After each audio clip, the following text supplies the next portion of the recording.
Bonjour mes chers amis, on va poursuivre ce matin donc le deuxième chapitre de Kohelet et on va entendre des choses assez surprenantes.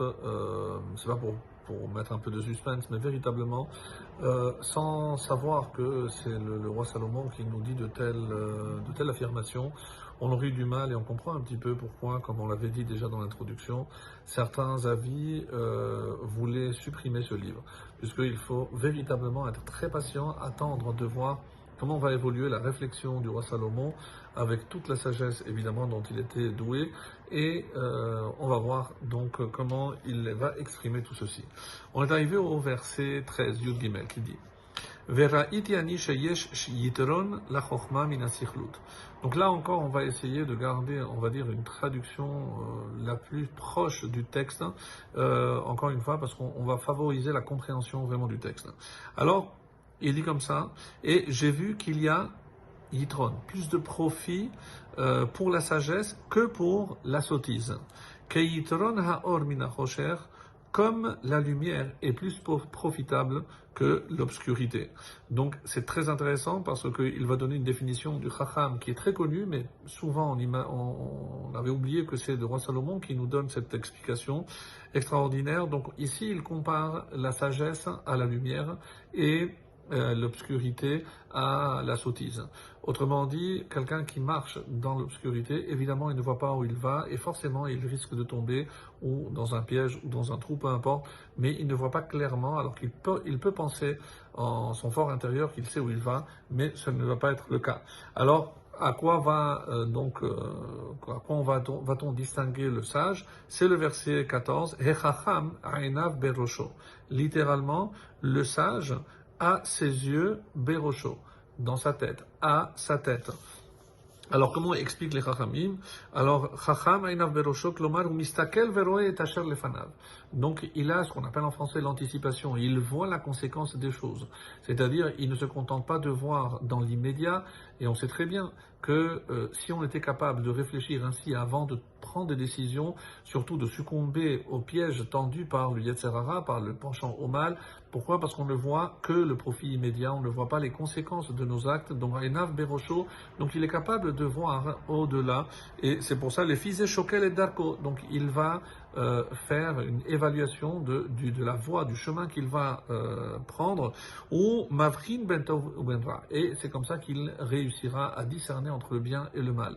Donc, c'est toujours ce pouvoir de discernement, de voir les conséquences des actes. C'est ça, Enav Berosho. Et il y a, puisque c'est Mina Shamaim, je regardais dans un commentaire, de rapporter par l'Ikouté Chazal. Donc tout ce qui a été dit par les Chazal sur tel thème. Et c'est comme ça qu'il est rapporté dans Mikraot Gedolot sur Kohelet. Et Chacham Enav Berosho. Et de quoi parlons-nous?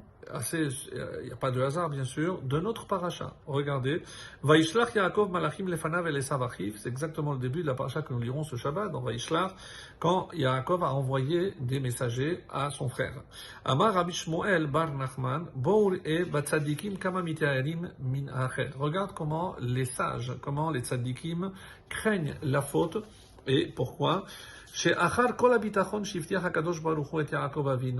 Après toute Hachem a rassuré de toutes les façons en disant au Shmarani bechol asher telech, je vais te protéger là où tu iras, malgré toutes les promesses faites par Hachem, Yaakov Avinu haya mityarem Esav. Il craignait Esav. Pourquoi?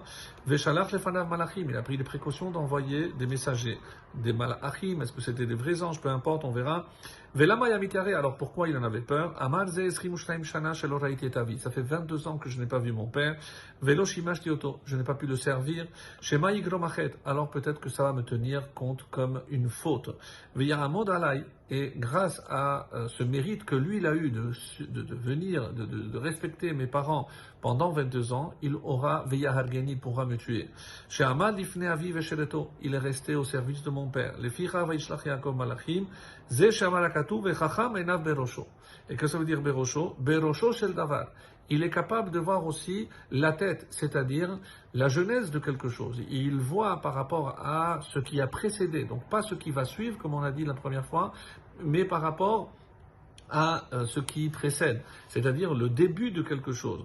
Et c'est rapporté dans Psikta Zutrata sur Bereshit, donc Minashamaim, donc une façon de faire le lien entre Kohelet que nous étudions et la paracha que nous lirons ce Shabbat et que nous commenterons, si Dieu veut, ce soir. Donc je rajoute encore un verset, on termine le 14, Ve'akesil bachosher holech, et comme on l'a dit, l'insensé marche dans l'obscurité. Ve'yadati gamani shemikre echad ikre et kulam, et je sais moi aussi qu'un sort identique est réservé à tout le monde. Alors de quel sort il s'agit, comme on le verra par la suite des versets, c'est évidemment la mort. La mort est la même, identique. Donc si la conséquence est la même, c'est qu'on va tous mourir. Si il doit y avoir une différence par rapport à tous les choix que j'ai faits dans ma vie, donc il est clair que ça me donne à réfléchir sur tous les choix, comment choisir pendant que je suis encore ici-bas.